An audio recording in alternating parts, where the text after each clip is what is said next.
Alrighty. Oh, Mark Blackburn will be here for PIY. That'll be fun.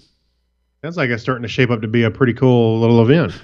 Yeah, I'm glad you have that perception. Are you coming out? No. No. You should come out. Vacation. I would, but I think I'm going to be on vacation. I think I'm going to have leprosy. Yeah.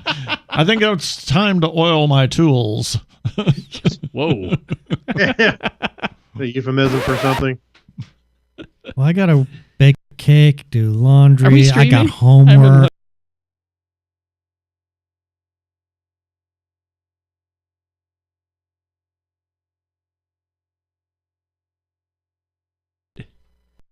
Looking at the Technorama podcast page. Stream or not to stream.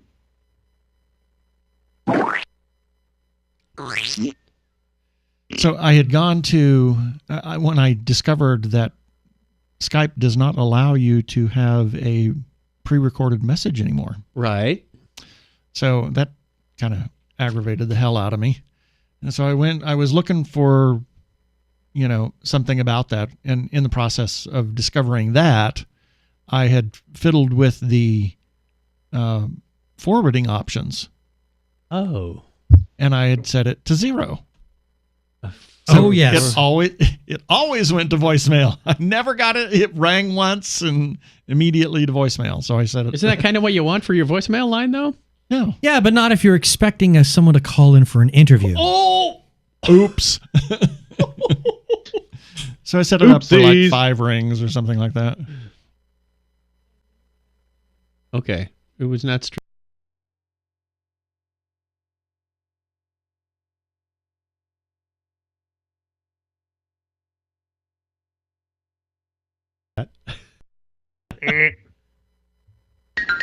not streaming? Okay. Didn't say anything about the URL being wonky.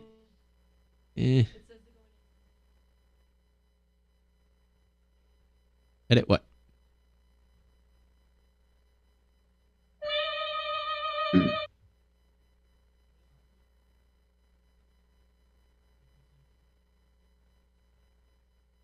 Greg, if you don't have time tomorrow, don't worry about it. We'll do it when I get back from vacation.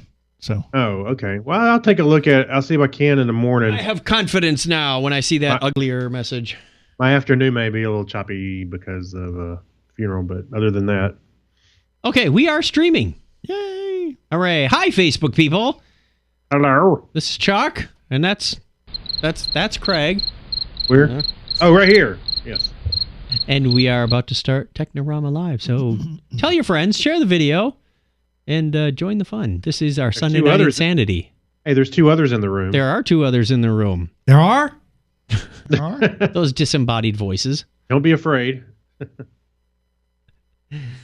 This is the face of a disembodied voice. This is the voice of a disembodied face. This is a voice of a disembodied face? What? Let's begin. Should I go for the Batman villain cam?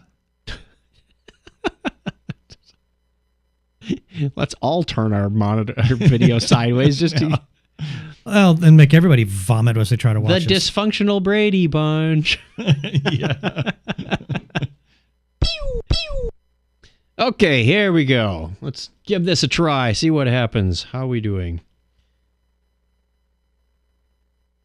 Technorama episode 513, Planetary Disruption. Good morning, folks. This is your captain speaking. Technorama. Remember when? Technorama. On this day in tech history. Tech. And now, the news. Tech. What the chuck? Technorama. Welcome to Blockhead Video. Hey, I heard my clone was over here in the media corner. Which way? Over there, in the media corner. Whoa. Technorama. Hold my beer and watch this. Unfasten your seatbelts and disregard all safety rules. Here are your flight crew, Chuck and Craig. Welcome to Technorama. This is a show that takes a lighthearted look at tech, science, sci-fi, and all things geek. If this is your first time joining us, hey, thank you. Come on along. We got a lot of fun. The music's a little loud, but we'll turn it down. Yeah, if you're too loud, you're too old. Wait, no. Is the music in my head too loud for you? Would somebody shut off that ringing in my head? We have a whole cadre here, including, as always, Craig Stepp. How are you, Craig? I am fantastic. Actually, I'm still on my hangover from MST3K Live. You have an MST3K hangover. We're going to talk about that in a little bit, I suspect. Yes? We will. Also joining us in the Binary Studio here in sunny Phoenix, Arizona is Keith Lane from TG Geeks. And also Ben Raggington from TG Geeks. And we are going to have fun. I'm sure we're going to make memories tonight. Make memories. Again? Yeah, as we hijack. Because it's the only thing we know how to do. Excuse me? At first I thought that was a zipper. We're going to have fun tonight. Excuse me. Record scratch. Excuse me while I whip this thing out. Oh, boy. And so it begins. We have some feedback from our lovely listeners. Hang on. I'm going to find it right now. Letters. Oh, we get letters. We get your letters. Letters. Reach right out and pull it out. Very good. That was good timing. Almost didn't. I was on the wrong screen. Hurry.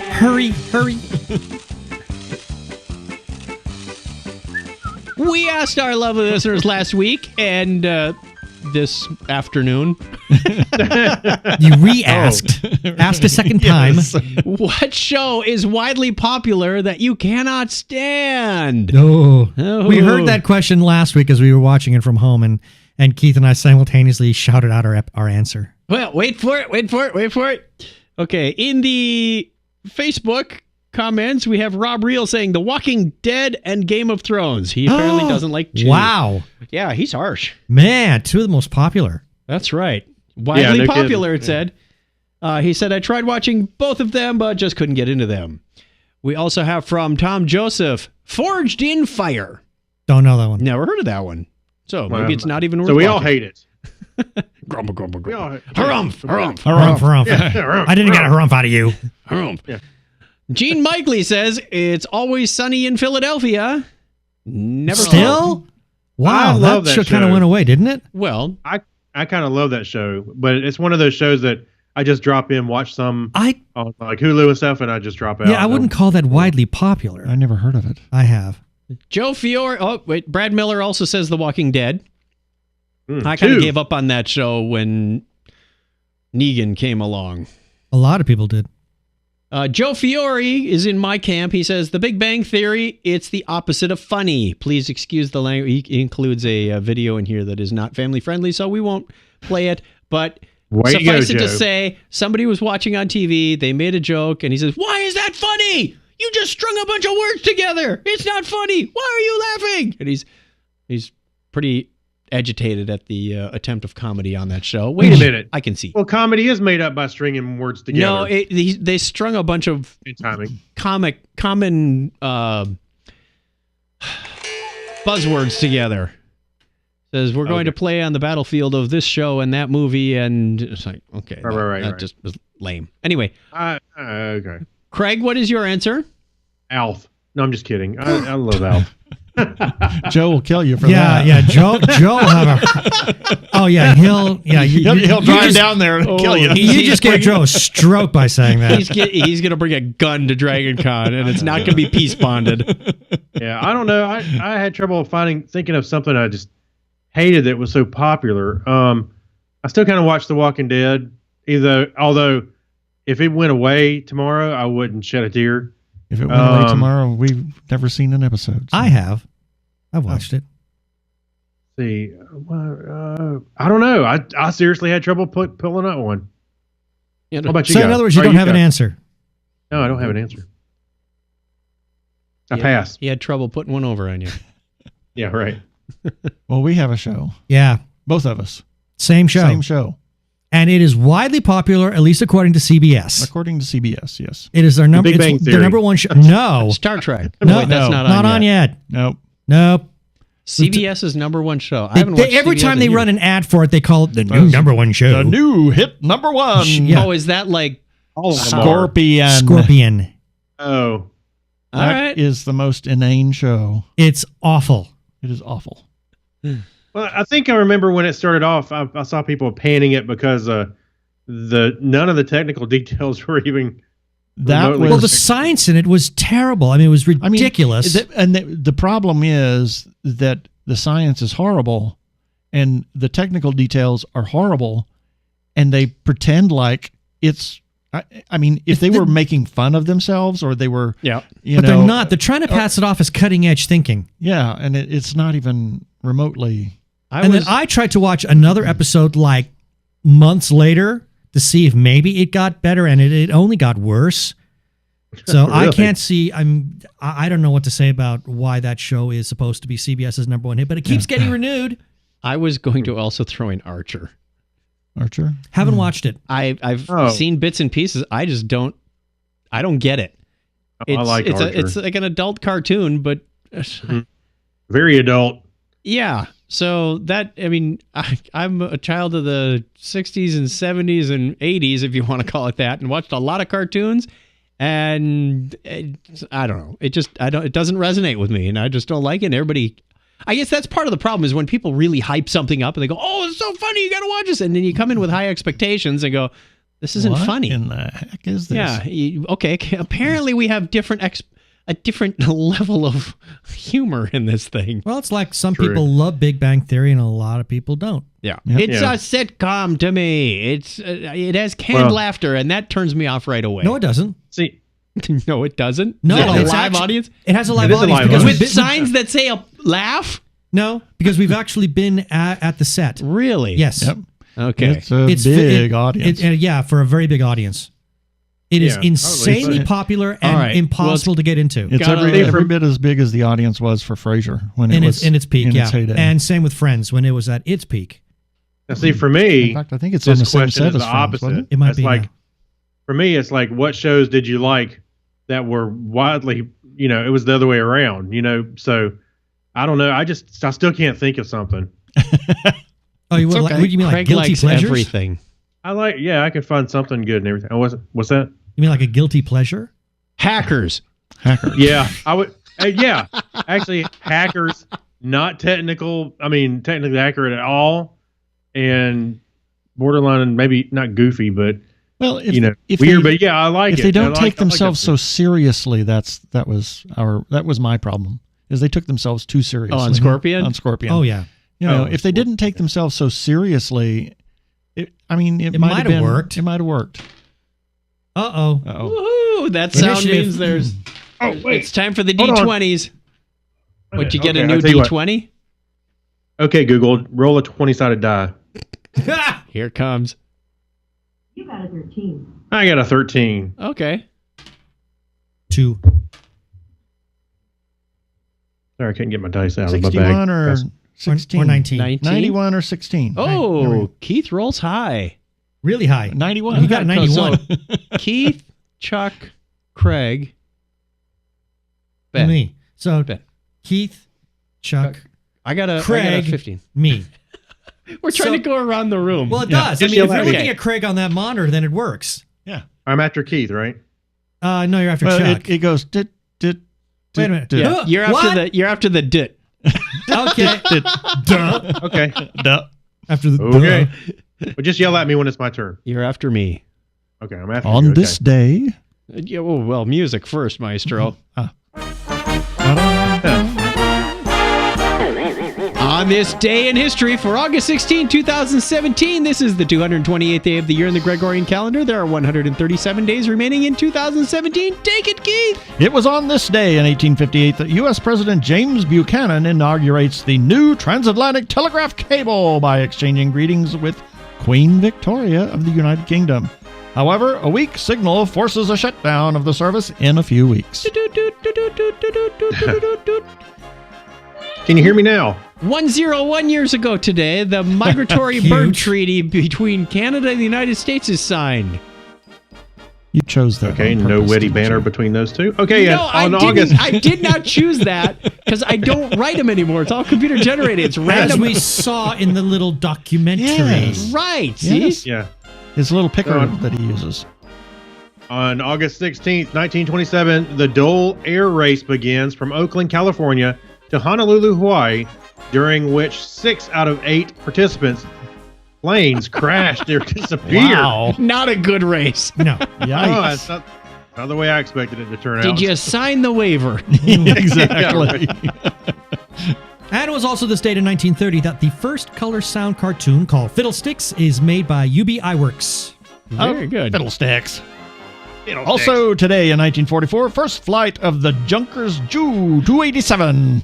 You guys got to get your German down. Junkers, you. Junkers Ju. Yeah. Junker. Yeah. I like Ja, Junkers ja, better. ja, ja. More Ja, ja, Discovery ja. Channel for this man, please.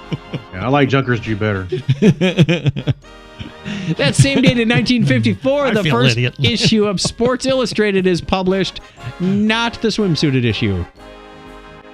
Okay, no winner banner after that one. And it was also on this date in 1960 that Joseph Kittinger was parachutes from a balloon over New Mexico at 102,800 feet, setting 3 records that held until 2012: high altitude jump, free fall, and the highest speed by a human without an aircraft. I forgot the parachute!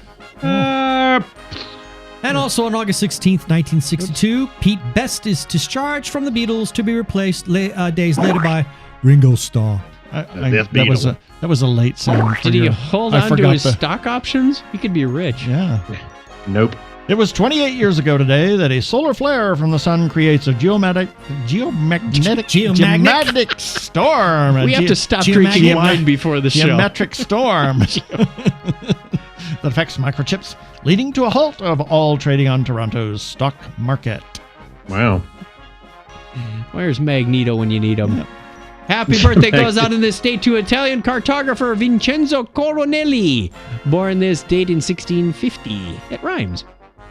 And born August 16th, 1744, French astronomer Pierre Messiaen. Okay. We're going to go with that. Well, We're going to go with that one. And Arthur Cayley, English mathematician, was born on the same date in 1821.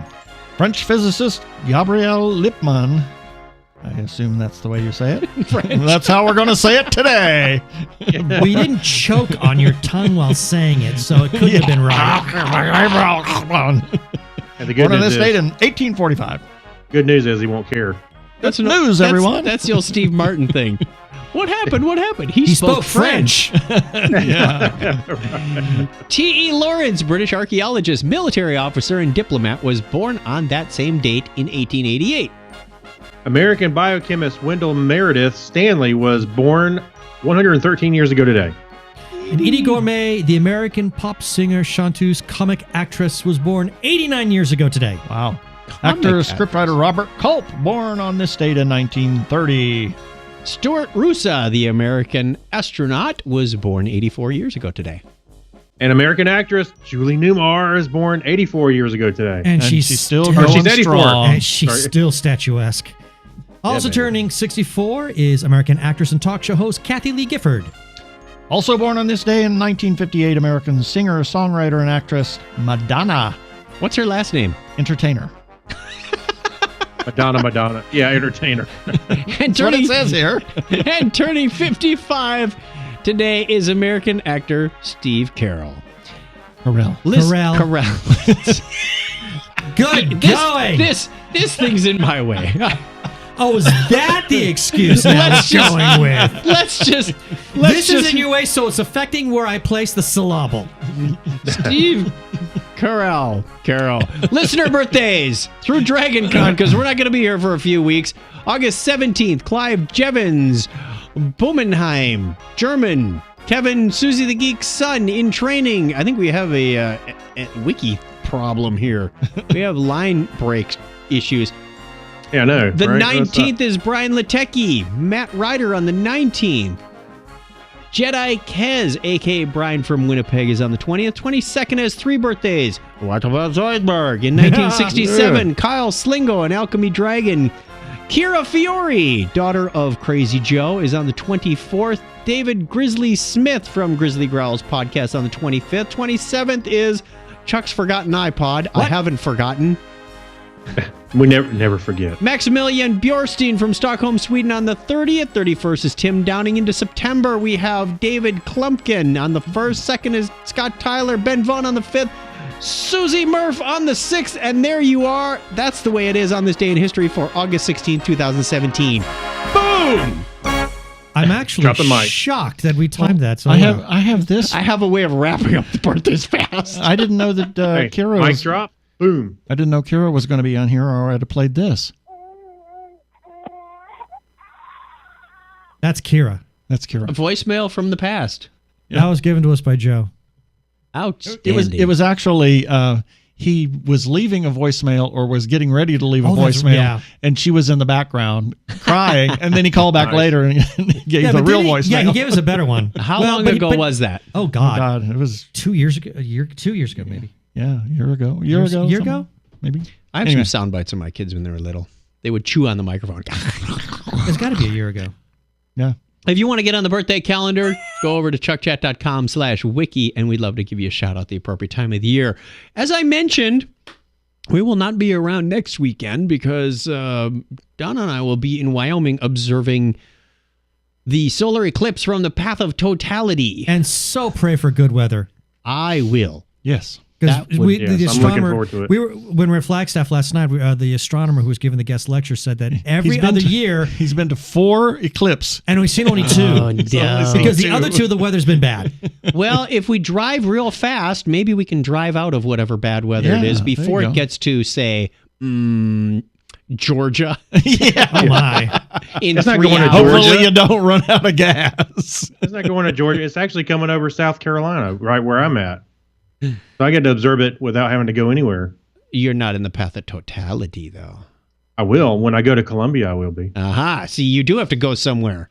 An hour and a half down the road. But I get to, but I have family down there. So I get to stand around in their backyard rather than trying to, or paying somebody Right. $50 Stand around in for their a parking backyard. spot. That's what we're doing at our in-laws as well. Yeah, So what's the weather forecast for South Carolina then? I was just thinking about that. There's I'm a gonna go look. hurricane coming. Yeah, exactly.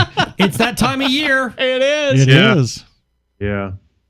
Everybody's favorite time of the year. All right. So, well, I don't know because it's still far out. So I'll find out. Okay, we have Oh, great news, everyone!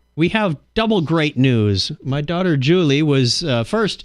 She was quoted in Air and Space magazine. Wow. Cool. This is pretty darn cool. We are very proud She of says, this. I love my dad. Oh, Yeah. I'm just kidding. Isn't that sweet? He messed me up.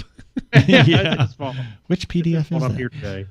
This is from which issue is that? Doesn't say what month on the cover. August 2017. There it is. Month. So they were interviewing people about the different projects they were working on, and in here on page 2, where is it? I have to scroll down a little bit. Julie Tomasi, Julie right? Tomasi. I see it. It's right on. where my finger is. Right Take a where he's on a Down, different monitor. down. Keep going. The other half of this Keep going. task. Keep- There it there is. you go. There it is. Okay, so I'll read a little bit of prelude so you know where we're going. This is the spacecraft that will one day land humans on Mars will be made of material that has not yet been invented. Ditto for the rocket that sends them there. But at the end of a $15 million 5-year NASA project set to begin next month, an advanced high-performance composite will be invented, and it may be the very material used to build those spacecraft. He goes on to discuss a little bit about that, and Julie comes up in just a little bit. The other half of the task is making the materials to test them to see if the computer designs worked well, says Odegaard, one of the people involved with this project. Quote, we're trying to get the most accurate, efficient computer program to design and evaluate the material before trying it in the lab. But it's a parallel, not a serial effort. Hey, by the way, Odegaard is Thor's other brother. So. Oh, yeah. There we go. No, that's next door to Isengard. Oh, Odegaard. Odegaard. Odegaard. It's a smelly The place. older guard. Yeah. And then there's the older guard. When you have too much sauerkraut, your Asgard has Odegaard. Anyway, wow. Asgard, Isengard, No Odegaard. respect for this article. Anyway, Sorry, Julie. The experimental folks are waiting for us to give them the computer design materials so they can fabricate and test it. But while they're waiting for that, they're busy developing their test methods. Julie Tomasi loves it when the materials in the lab behave the way the computer models predict. Tomasi, also pursuing a PhD at Michigan Tech, has tested the mechanical, electrical, and thermal properties of epoxy with various embedded fillers such as graphene, a carbon particle lattice. That's pretty cool. Nice. That is cool. That is really cool. All right. The other wait a minute. Yes. Down below, Yes. that's not her. No, boyfriend I thought Philip. so at first too. That is not her picture. It was a Oh. very close No. replica. It says that he's not involved with this, is he? Because it says Will and Matt will make computer models. No, different Will. Her. He's not that smart. You're talking about. Wait, no. There's you're hinting at the next big news. Julie and her boyfriend Will, which is spelled with one L, are now engaged to be married. Yay! So.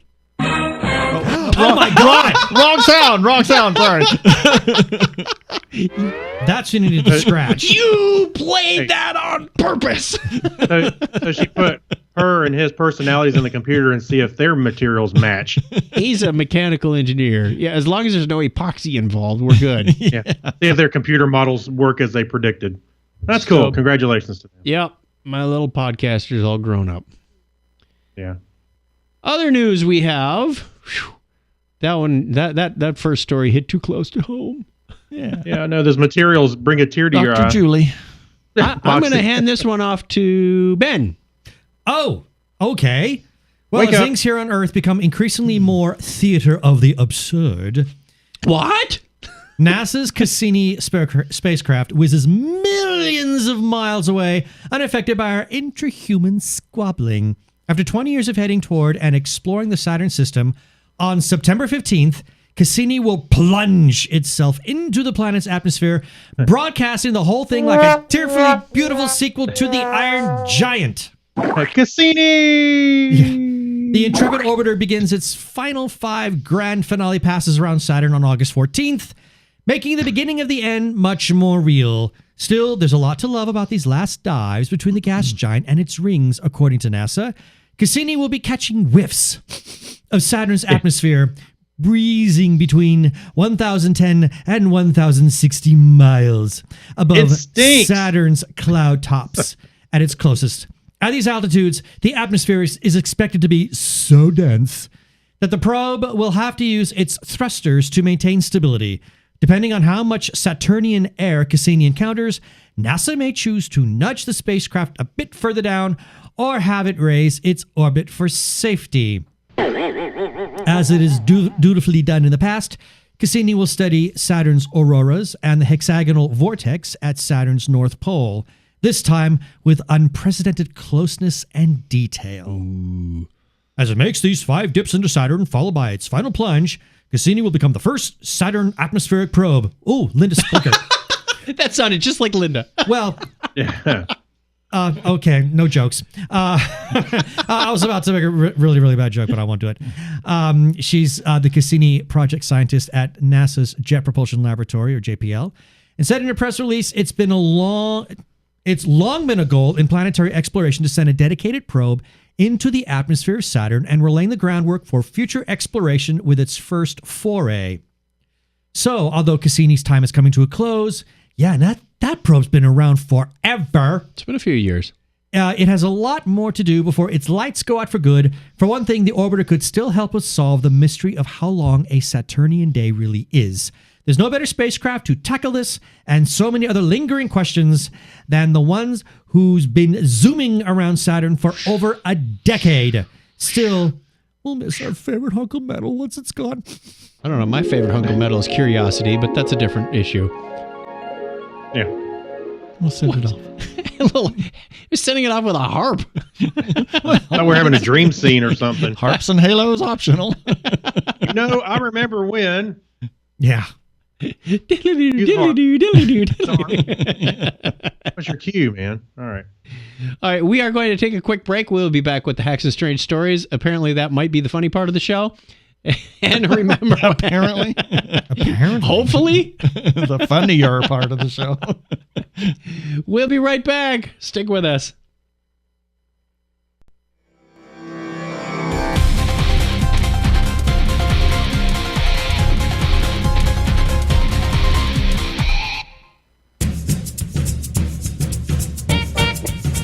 There was a story about a security robot that went rogue and fell into a pond. But what was the cause? The property is using a replacement robot at the moment, Jerry.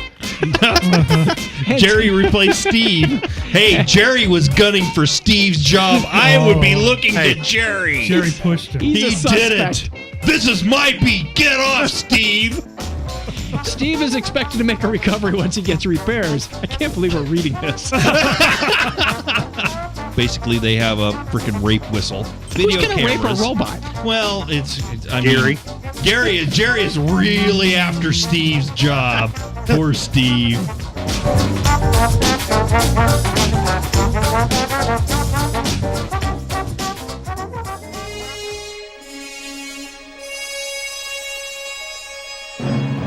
Hi, this is Garrett Wong, Ensign Harry Kim from Star Trek Voyager, and you're listening to Technorama with Chuck and Craig.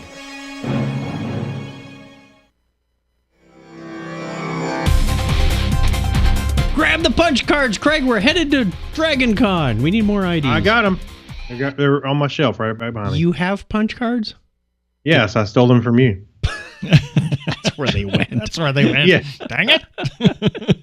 I think it was more like, here, hold these. And then I kind of kept them. Yeah, hold my beer and watch Hold this. my punch cards and watch this.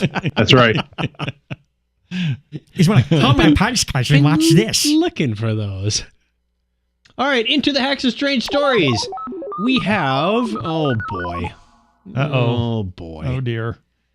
What This thing is freaky. It is. All right. Oh dear We're gonna Lord. give this to Keith. Oh Lord. I can't look at it. Scroll. That's weird. That's really weird. Sir. Everywhere I turn, its eyes follow me. Read on, brave one. By today's standards, the original Teddy Ruxpin, essentially a stuffed toy bear wrapped around a cassette player, borders on archaic. But in 1985, few toys incorporated any kind of technology, and the bear felt as futuristic to a 7-year-old version of me. Yeah. As the original iPhone did a decade ago. Yeah, but have Teddy Ruxpin play Kiss and watch it just rock out. Watch the eyes turn red and start it just jamming shreds itself. Whoa! Oh my God! Yeah, it is exactly. My first thought, we've got an animated monitor. My first thought was, I really want to hack this thing and put it in Toad's eyes. Yeah. I mean, I'd be okay with that, but was it like red rum, red rum, red rum? Yeah. What if the eyes like turn red and like flames? That's exactly it. All the robot movies, they're okay as long as they're blue. Once they turn red, run. When the parents walk out of the room, its eyes change. Yeah, then it turns now into a you're gonna slasher film. Get a knife kitchen. It's kind of like, oops. Right. Anyway, it was one of the first toys that helped spark this person's lifelong obsession. Not yours. Not me. I'm reading somebody else's article. It's in the third person now. Yeah, which is why this person is disappointed. This person that wrote the article is disappointed that the Teddy Ruxpin, which mostly just mirrors the original's capabilities, the new Teddy Ruxpin. Yes, the new. Forgot that word.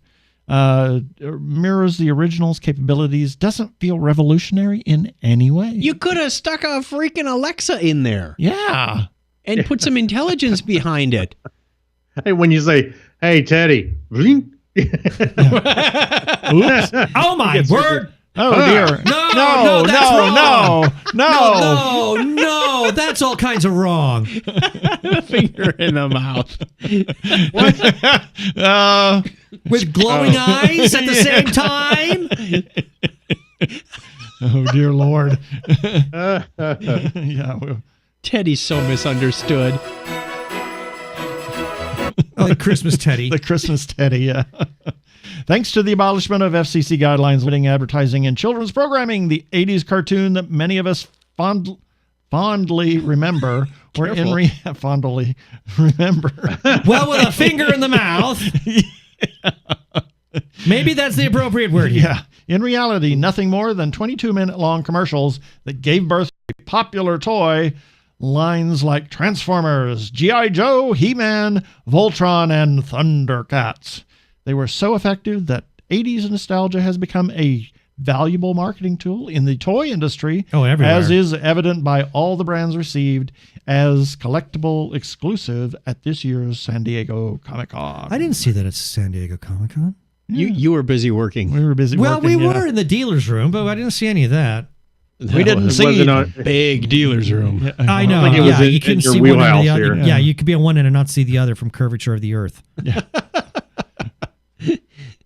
Well, I won't be buying a Teddy Ruxpin anytime soon. Not if you can do that. No. Suck on your finger and glowy evil eyes. Ew. Oh, God. I still think it'd be fun to hack that thing and put in the Hypnotoad's eyes. What's funny is I think we all got the same thing, and we never, before we even started talking about it, as soon as I saw that GIF, I went, oh, I can see those eyes are wrong. Yeah. Warning. Yeah, Craig, right. Craig, the next story is for you.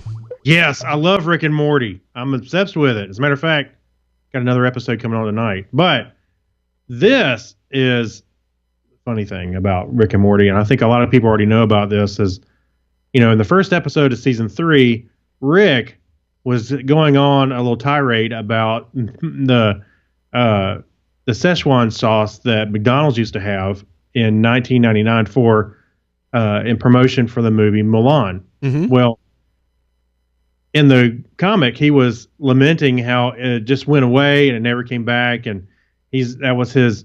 I love the line. He said, "It's my one man arm, Morty, or one arm man, Morty." Like he's chasing after it. I'm gonna go 9 seasons if we have to get that Szechuan sauce. So he was on a mission to get it. Well, McDonald's heard from all of the viewers that care about Rick and Morty, as well as I think even the producers. They've dug out some of the Szechuan sauce. Oh my! Out of their vault. Ew! Oh my! Oh, this is almost, it's either holy preservatives that you don't want to eat anyway, or it's not good anymore. Yeah. No, thank you. They had. Here, I'll start reading the article now. But anyway, that's the context of this. So an eBay auction for one of the McDonald's coveted cases, which is it's a case like with a foam inside, like you would put camera equipment or something like that. Yeah. Pelican cases. They had a case of that in there of the now discontinued Szechuan sauce. The auction came to an end. One lucky winner, I don't know about lucky, but paid $15,350 to take hold of the 64-ounce bottle of that sweet, sweet Mulan Szechuan sauce. Okay, now that does not sound right the way you just did that, Craig. Please. That and a Teddy Ruxpin sucking on your finger. What's going on with this show? What's next? Yes. Cats and dogs sleeping together. You ever see the first episode of Black Mirror? Yeah. So McDonald's chef Mike Heraz. What? Who? How you say his name? Anyway, he brought back the 1989 or 1998 Szechuan sauce to celebrate Rick and Morty's third season. The company sent one bottle to Rick and Morty, the co-creator Justin Roiland, and gave out 3 more bottles to fans who retweeted the company during the premiere. Workman, you see, they didn't pay the $15,000. Workman, using his friend Dark Falcon's eBay account, chose to sell his case to settle some bills and help out a couple of charities in the process. So he sold it for $15,000. Wow! I didn't know that's how they gave out the other bottles. I would have tweeted it out. A little late now. Yeah, go ahead and do it tweet now. it. Maybe you'll get one. Yeah, so you're gonna apparently get a packet. Yeah. Like an old ketchup packet that's been sitting in Well, that's someone's the other desk. That's the other funny thing. There were packets of that somebody had, and they went for a lot of money on eBay. Oh, I'm like, yikes. and there's rumors that it is coming back out because they're doing a live action version of Mulan for next year. So I think they're going to redo Which the sauce. means your 15 grand you just paid is bumkiss. Exactly. I know, right? Well, I have the original. Yeah, good luck with that. So do y'all watch Rick and Morty? No. Nope. Never seen it. My God. I'm familiar with it, but I haven't watched it. Never seen it. Widely Here's one of those popular. Yeah, widely popular, but no, it's great. It's actually, there's a lot of science stuff to it. So in a way, it's in the same kind of, well, I'm going to back up. I'm not going to say same kind of wheelhouse, but if you like Futurama, I could totally see you liking Never this. watched Futurama either. I've seen 1 or 2 episodes, and Futurama is actually very funny. Keith, stand up and leave right now. I know. No, but I think it's in that kind of wheelhouse. It's not, you get to see it. We want to give a shout out to our chat room every Sunday night. Well, the ones where we're Hi, home chatters. anyway. On Facebook, 9:30 Eastern time. We are going to, let's see who's out there. We have John Miller Jr. We have Tim Elliott. Good to see him again. Longtime listener, longtime friend of the show. Clinton Alvord. Who else do we have? Craig. I told everybody to give me a wave and I'll give him a shout out. So there may be more. Right now. There's other ones that they're chatting. There could be. Should I log We'll in? see. We'll see when they get here. Don't log in. Technorama. We'll get feedback here. We have a couple of Remember When stories. Where's our... We haven't played this song in a while. No. We just haven't had Remember When segment for a while. All right. We have some old UK Star Trek comics that have come out of the woodwork. Now, these are not your standard Star Trek comics. Oh, that's really going back. Yeah.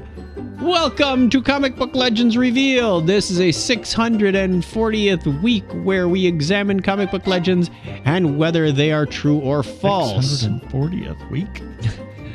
There was an original Star Trek comic strip in England half a year before the show even began airing there. Huh. Interesting. Airing there. The status is true for that legend. I held back on this week's Movie Legends Revealed about Spock and Star Trek Generations so that I could tie it in with part 2 of this week's Comic Book Legends Revealed. As I noted, Comic Book Legends Revealed number 600, it is the second legend featured in that column, where they first made Star Trek comic books in the United States, and they had to work with what they had to work with were publicity photos of the show. Ooh, wow. They built the comic around that. That's 12. Actually, and a lot of those publicity photos were black and white. Yeah. That was the same. That's probably true. What if you got the uniform colors wrong? Gee, oh my God. We just saw a little bit ago? Actually, the comic looks pretty good, to be honest with you. Yeah. Let's see. That was the same when Star Trek debuted as a featured in Joe 90, a British comic magazine whose lead feature was a strip based on Joe 90, a puppet TV series of the time, created by Jerry Anderson and his TV Century 21 Productions. It was 1969, 3 months before the show was set to debut on English airwaves, so the people involved really didn't know what the strip was about. Well, that's a recipe for success. Yeah. Artist Harry Linfield only had publicity photos as well, and so the first storyline was hilarious in that the captain was Kurt. Captain Kurt. Captain Kurt. K-U-R-T. I'm Karak. Karak. I am Carrot. I'm a carrot. Carrot? I'm a carrot. Captain Carrot. And in the second strip, the Enterprise actually lands on a planet. Actually, I remember that one. I actually saw that. Well, it happened on Battlestar Galactica in TV. Yeah. Voyager did. 25 years later. Or 35 years. 35. And the only reason it never landed on the television show is because it was too expensive, but that kind of implies that it had the ability. Oh, true. Oh, yeah, look, there it is, parked up right next to a building. Hey, Well, you can't park that thing Voyager here. did that. Hey, Voyager We have a handicap sticker. Yeah. In an early strip, When he thinks Kirk has been killed, Spock goes off and just wants to waste people. It's pretty awesome. Wow, because that's the Vulcan thing to do. How non-emotional. Logical to me. It was very. I'm sure he found some way to logically rationalize it. That's great. If the captain doesn't live, nobody else does. That's right. And if your Szechuan sauce from 1997 wasn't good enough for you, we have food that's even older. Let's take this to fruitcakes. Lord. You know, I'm convinced there's actually only one fruitcake on the planet, and we just keep sending it to our loved ones, and it just makes the rounds. Well, no, I'm going to beg to differ because this one's been in hiding for 106 years. It's a good thing scientists weren't especially hungry when they stepped inside the earliest structures built in Antarctica recently. On a shelf in a hut in Cape Adair sat a, quote, perfectly preserved fruitcake, apparently untouched for more than a century, reports stuff.co.nz. Made by British label Huntley. That's the way they say it down there. Yeah. Made by British label Huntley and Palmer's, the fruitcake was hidden inside a severely corroded tin taken from the hut as part of the conservation project encompassing several old huts. So some guy walks off with some 100-year-old scotch and the other one gets a fruitcake. Yeah, really. Well, you know, they do have a shelf life of like 300 years. Yeah, who won in that deal? What is in those? Is it because I know that honey will last forever. There's a lot of eggs and stuff like that too. Bacteria. If it was eggs, it would go bad Well, fast. it's a lot of dried fruits, and the fruitcake traditionally is marinated in some kind of alcohol. Oh, so it literally preserves. Sure, it's pickled. Yeah, exactly. John Miller says, "Great fruitcake with tetanus." The tetanus fruitcake. It's the tetanus that makes it taste so good. Talk about lockjaw. The fruitcake was, and it's not just from being tough. Later on in the article, I think, if I'm not mistaken, they said it smelled terrible, but it was still edible. Someone actually tasted it? Oh, here you go. You got here you go. This is turning out to be one of the most vile episodes we've ever done here. There were also badly deteriorated meat and fish, sardines, and rather nice-looking jams. Okay, so I guess in comparison, the fruitcake would be the best. Here you go. So it said, unfortunately, it didn't smell quite as good with an odor of rancid butter. But it said it did have a like new and rather tasty. Oh, yeah, you can hold your nose while you're eating that. Someone had to try it. No, well, Interns! but wait a minute. They said that they actually returned all these items. They were just inventorying them. Oh, so they're still down there aging. They put them back. But see, they took it out, took a photo of it. So if they took it, I hope that they kept the temperature correct, because you're introducing some bacteria. Well, but it's been down there for 106 years. If they were inventorying it on site, you're still in the same environment that has been there for a century. Well, what I'm saying, look at the way that picture is taken. They said they took the items. I have to read it again, but they said they took the items and they went to enter. So I'm like, I'm sure they took precautions, but I think if it would start to warm up, some bacteria could get introduced, and then they would go stick it back. Like Otzi the Iceman. This is Otzi's fruitcake. Right. Yeah, I don't know. Yikes and double yikes. Mm-hmm. All right. 106 years. Wow. One thing that doesn't make me go yikes is our patrons. We love our patrons. Thank you. The show is brought to you by you. And thank you. I go yikes because people love us. Look at this. They love us more than they love fruitcake. We'll leave it at that. Hey, you added another line, didn't you? Well, we had 14 and we're back to 12. Dang it. I defragged the table. I see. You defragged. So Ben and Keith, both of you go sign up so we can get back to quota. We have Abner Braverman, Ben Vaughn, Mike Wills, Leon, John Noble, Amy Bowen. Not that John Noble. How many times have we said that? Amy Bowen, Chris MC, Alexis Duran, Saturday Morning Media, Steve Therian, Kyle Nishioka, Dennis Patnod, and we want to give you a shout out. Not Theremin. Oh, I have a theremin sound somewhere. Hey, why do we just keep the blank line? Yeah. What, as growth space? Why? No, I meant why are we keeping the blank line? Because we'll have another spot filled soon. Here you go. TBD. There you go. Don't bang your microphone. Yeah. Here's my theremin sound. If you want to be a patron, go to patreon.com/Technorama Podcast and be a friend of the show. That's for Steve Therian. Therian. That was fun. I like that. Let's We go need to keep again. that in. You want to go again? Oh, there we go. No, keep it for next time. I think we're laughing behind that, but we may take that background and put that in there. Yeah. Okay, we have just a couple more stories. Media Corner. Where's our Media Corner? Over there. Media Corner. Media Corner. Welcome to Blockhead Video. Hey, where can I find some good information about music and TV and videos and things? And things. Things. The Media Corner. Things. Craig, I'm going to give this one back to you. Okay. Pass the ball to me. Okay. What is this, WebEx? Yeah. Yeah, that's right.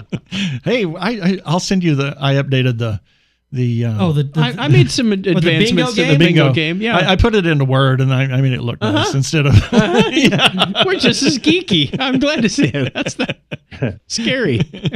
Play Blackout All right. on every call I'm on. All right, so if you guys like old sci-fi like I do, sometimes, love it. Yeah, so you can dig into nearly 30 years of free classic science fiction. Free. Absolutely free. Including the old Star Trek comic book? Yeah. Yeah, well, I don't know. Let's see. No. So if you're a fan of the classic science fiction from the likes of Ray Bradbury, Isaac Asimov, Robert A. Heinlein, you're in luck. Archive.org has a massive collection of the magazine Galaxy Science Fiction. I almost said friction. For you just to peruse for free. The collection has over 350 issues spanning from 1950 to 1976. Wow. And even includes early versions of Ray Bradbury's Fahrenheit 451, The Fireman, as well as Isaac Asimov's The Caves of Steel, Alfred Bester's The Stars, My Destination. While the collection isn't quite the entire run of GSF, it is probably more than sufficient to keep you busy for a while. Besides, you can't beat free. No kidding. No kidding. Wow. That's a lot. Yeah, now I know on archive.org I've downloaded some really old stuff. I'm trying to remember what it was, an old science fiction magazine from like the turn of the century. And I'm going to tell you, it was difficult to read because the English was slightly different. Mm-hmm. Yeah. It's like trying to read Lovecraft. Like Lovecraft, exactly. Yeah, it's like, whoa, I had to read a sentence twice. It took me a while to get through it, but it was really cool. And I would recommend some of these. This Pulp Fiction was great. I read one where they were in Antarctica and there was ice bugs and the guy was trying to fend them off. And it was hilarious. I mean, fun is what I should say. More science fantastic. Yeah. Yeah, pulp science fiction. Right. I love this. Thank you very much. Hey, this is the part where we sort of push the show notes back from the edge of the table and go freeform. Freeform. Oh, dear. Oh, dear Lord. It's like taking the show and going commando. Yeah. And how's that different from any other week that we're here? Ben and Keith were at their first San Diego Comic-Con. Yeah. Was that a couple weeks ago already? Oh, my God, yeah. Well, because the week after we came back, you were off. That's right. Yeah, so... Okay. And then we couldn't... So, yeah, there was like several weeks in between. So it was in weeks. July sometime. Yeah. Oh, that's all I remember. It was about 3 or 4 weeks ago. So tell us your experience. Insane. Lots of people. Crazy. The only thing I can compare it to is my experience with Phoenix Comic-Con. Mm-hmm. And I mean, we got there on Wednesday afternoon, and already the crowds were just nuts by that night. So that comparable to what we see during a heavy day at Phoenix Comic-Con. We did have tickets for the dealer's room preview, and we got to enjoy the dealer's room for about 20 minutes. Yep. We were some of the first in. 20. Oh, you enjoyed it for 20 minutes. Yeah. And then the crowd hit. Yeah. Then everybody else got in there, and we couldn't enjoy it anymore. It was just way too crazy. It was insane. We had we got professional badges because we were on a panel and about podcasting of all things. I know nothing What do about you? Yeah, podcasting. I was gonna say what? What do I know about Who podcasting? would ever have us Did involved you in learn anything something? about podcasting? That's ridiculous. Did I learn something? Yeah. I was telling people about it. No, it was just a podcasting panel of Heroes at the mic. Yep, 40 minutes, and that got us 5 days of passes to San Diego Comic-Con, including the preview night, which was kind of cool. We did, and then after that was on the first day. Yeah, by and the time after we a panel. that was the first day, and I remember we got up Thursday morning. I'm thinking, oh, this is really day one. This is really day one. I mean, just that experience on day zero, as I like to call it. Yeah, because we was did just so intense. We did the dealer's room. We picked up our badges, did the dealer's room, and then we had a thing that Tony Kim of Hero Within was having at House of Blues. At the House of Blues. It was called the Game of Bloggers, and it was a bunch of people that had blogs and podcasts, etc., that were getting together. It was just kind of a get together to exchange cards and just socialize. It was a lot of fun. We made a lot of contacts there, and then we had our panel on day one. Well, I do want to say that the registration process at San Diego Comic-Con is one of the most efficient things I've ever experienced. At least it was for us. I mean, the only reason it took me about 90 seconds to get my badge is because it's done in a beautifully molded plastic, and the poor gal who was doing was having a very hard time physically manipulating it. But other than that, the registration process was really fast. Yeah. Frictionless. I was very impressed. Nice. So what was it? Thursday we did. We did a bunch of panels. You can read our entire live blog at tggeeks.com. We blogged every day. Now, one neat thing is at one point we're just walking down and we just happened to turn our heads and lo and behold, who we see? Nichelle Nichols. Saw the picture of that. That is cool. Yeah. She was just there. So we chatted her up for a little bit. She's frail, but her mind is still pretty sharp. She was just delightful, and we got our picture with her. She was just lovely. Hey, well, she almost ran me over with a wheelchair at Dragon Con. I heard there's a very overexposed photo. Yeah, a bit washed out on that screen. Yeah. Not sure how that's going to anyway. work. But you can see it at tggeeks.com. Yep. And then we had, as I said, we did a bunch of panels. We went to a bunch of panels. The small ones. We didn't attack any of the big ones. We didn't get to do Hall H or Ballroom 20 or Ballroom 6 or anything, but it was kind of fun. And we met John Barrowman and got to talk to him for a few minutes and got a picture with him. Neat. And the big thing that we really got to enjoy was the panel about Robotech. Yeah. Now, I would say there was one little sidebar to that, is they announced the new director for it. And for anybody who didn't know what the director was famous for, he is responsible for the new Stephen King movie, It. Yep. Oh. And they showed the new trailer for it, and I'm going to say it scared the crap out of me. That is one of the that's going to scare people out of their minds. It is. Cool. It looks terrifying.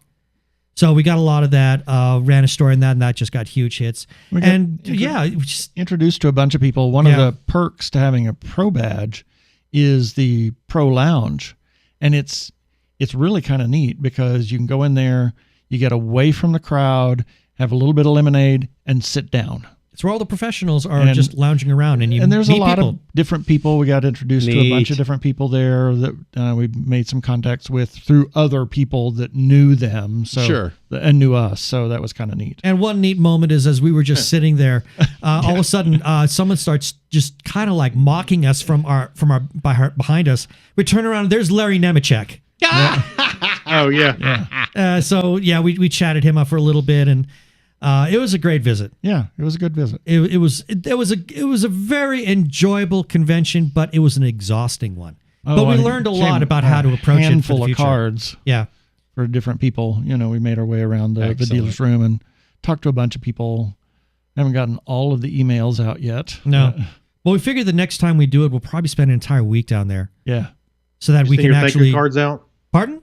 Did you send your thank you cards out? Yeah. Oh, and we thank you cards. Yeah, our thank you cards. I sent an email to everybody that I get a card from and say, hey, we met at San Diego Comic-Con, blah, blah, blah, this and that and the other. Don't call me again. And actually, we've got a future interview coming up that comes out in a couple of weeks, and that actually stemmed from one of the contacts. Tomorrow. It comes out tomorrow? Well, tomorrow as of when we're recording this episode. Monday the 14th. Monday the 14th. Yeah, and that's Hannibal Taboo. He's I was thinking of Dr. Evermore, but yes, and then we have Hannibal Dr. Taboo. Evermore. Yeah, so. Oh, and Chuck, speaking, go ahead, Greg. We're going to have to beat the bushes a little bit more this year since we don't have the parsecs or anything like that. I think so. And speaking of follow-ups, we did the interview with the group from the 60-Yard Line at Phoenix Comic-Con. Yeah. You're right. That movie is now being released. Yeah, I saw your post on that. It's not a global release, but it's a big release. So I'm very excited for those guys.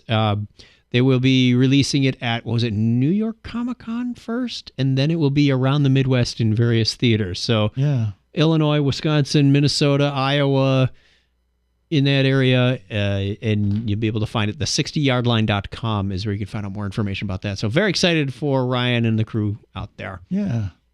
So, and just a little thing, not related to Phoenix Comic-Con or San Diego Comic-Con, but a film that we have been co-executive producers on.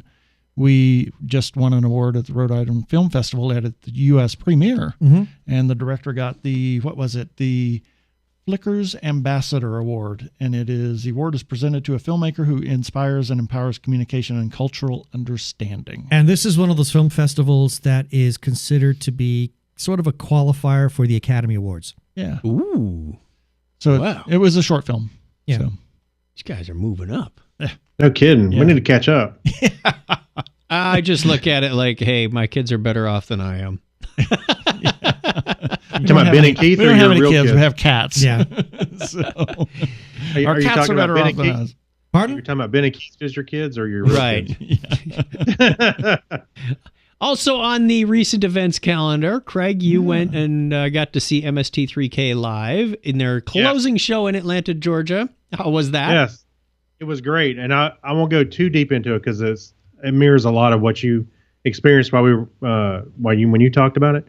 The EGA movie was great. The secret movie. I don't know. The live show's not on anymore, but I don't know if I should really say what it was. But, go for it.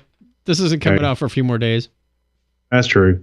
It was now that's gone to mind. It was about this. It's an Italian movie that takes place in England. You sent it to me on like a Facebook message, dude. I know. Let me finish talking. So it's an Italian movie that takes place in England, and which is funny. They give like the hovercraft that they use in the thing. They give it a credit at the beginning of the whole movie, but it's Argo Man. The Fantastic Superman. That's the title. And it is horrible. Oh my God, it was horrible. But it was funny. So the guy's like this playboy womanizer in the 60s. I think they said they filmed this in 1967 or something. And there was some lines that were just classic.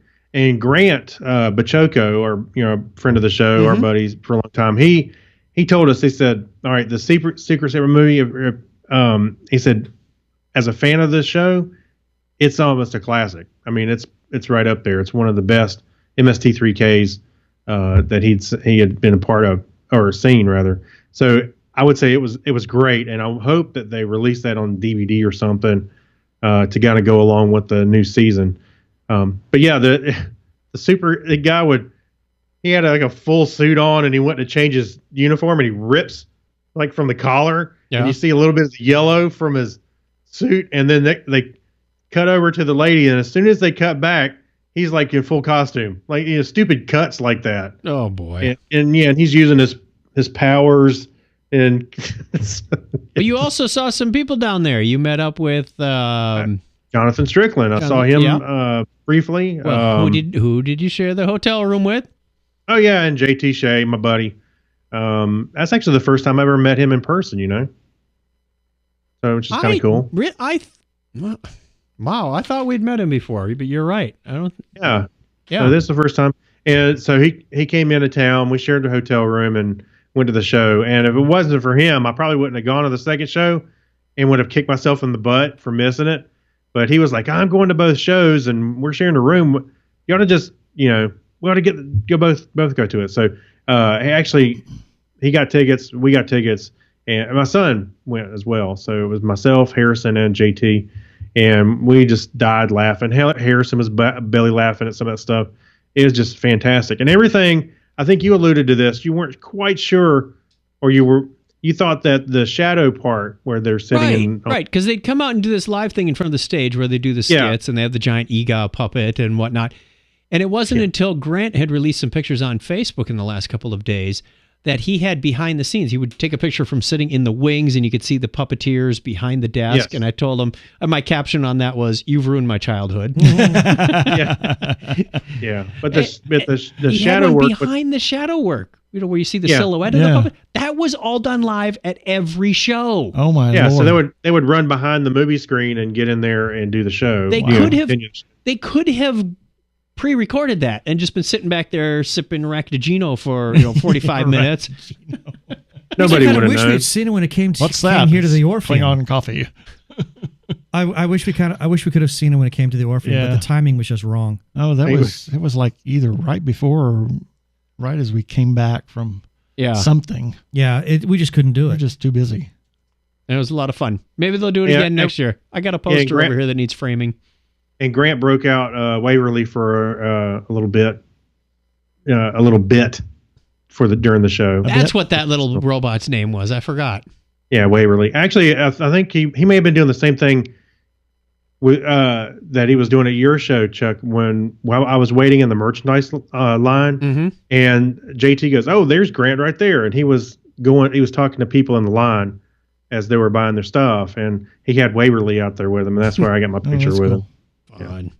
That was one of the things that at San Diego Comic-Con there was people. Some of the celebrities were making the rounds of the different lines on Hall H lines. We had just gotten on the trolley to go back to where we were staying. Yeah.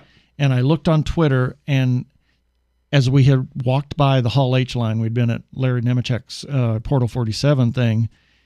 And the Hall H line was massive. Oh, it was because this was massive. Yeah, this was Friday night. They were getting ready for a big Saturday Hall H event. So the line was like snaking all over the place outside. And who should appear? Camp out overnight. Andy Serkis was making the rounds of the line as we walked by. Andy Serkis. Yeah, and I didn't know until we got on the trolley. Oh, don't you hate that when somebody says, "Hey, so and so just walked by"? You're like, "Why didn't you say something?" That happened several times to us. Yeah. Well, that brings us to near the end of the show. We just have one question of the week for you this week. If you could send a note to your younger self, what would you send? Invest in Google. So, yeah. Here's 4 stocks to invest in. Plastics. Here's when you dump Yahoo and buy Google. Yeah. Buy Apple in 1978. Yeah. Whew. So we'll leave you with that question. We also have our Patreon topic for our patrons that we're going to be discussing. What made you realize you're not a kid anymore? Oh, dear. When I first started reading this, I thought it was going to be what made you realize you're a geek. Yeah. That could be another episode. Okay, we already got a topic for the next one. That's the next one. So if you want to hear that content, it's available exclusive to our patrons on Patreon. Go over to patreon.com/Technorama podcast, and you can hear that. Couple of quick announcements. Craig and I will be at Dragon Con with Clinton doing Comedy Forecast and Technorama and friends, and we don't know the room yet. It's like 2 weeks till Dragon Con, and we still don't know our schedule. So keep a track or keep a watch on our Twitter and Facebook. Yes. Because as soon as we know, we'll put it out there. Yep. And if you're listening to Dog Days of Podcasting, you probably know there as well. That's sort of like a daily update of everything between Clinton's daily podcast and Craig and me. dogdaysofpodcasting.com. Ding. Where is it? Ding. There it is. Yep. And another announcement. Wrong button. There we go. PIY, Podcast It Yourself, is happening October 28th in Phoenix, Arizona. T. Morris is coming into town. We are doing a launch party of the book with a 4-hour workshop with 3 tracks, 3 sessions in each track, hardware, software, accessories, best practices, you name it. The 2 gentlemen knocked over my water bottle as I was gesticulating, pointing towards the 2 gentlemen at the end of the table. They will be joining us as part of the panels, part of the hosting. It's going to be a great time. We are limited in space, so don't delay. Go over to meetup.com and look for Podcast It Yourself, or send us a message. We'll help you get there before it fills up. We are just finishing the last of the speaker spots, so we are very excited. I wanted to get that rocking and rolling before Wyoming, before Dragon Con, because rocking and rolling before Wyoming. That kind of rhymes. We'll go with that. Yeah. So those are our big announcements. We did mention Dog Days of Podcasting at dogdaysofpodcasting.com. If you aren't subscribing and listening to the Mondo feed, there's a lot of good content out there. A lot of people having fun.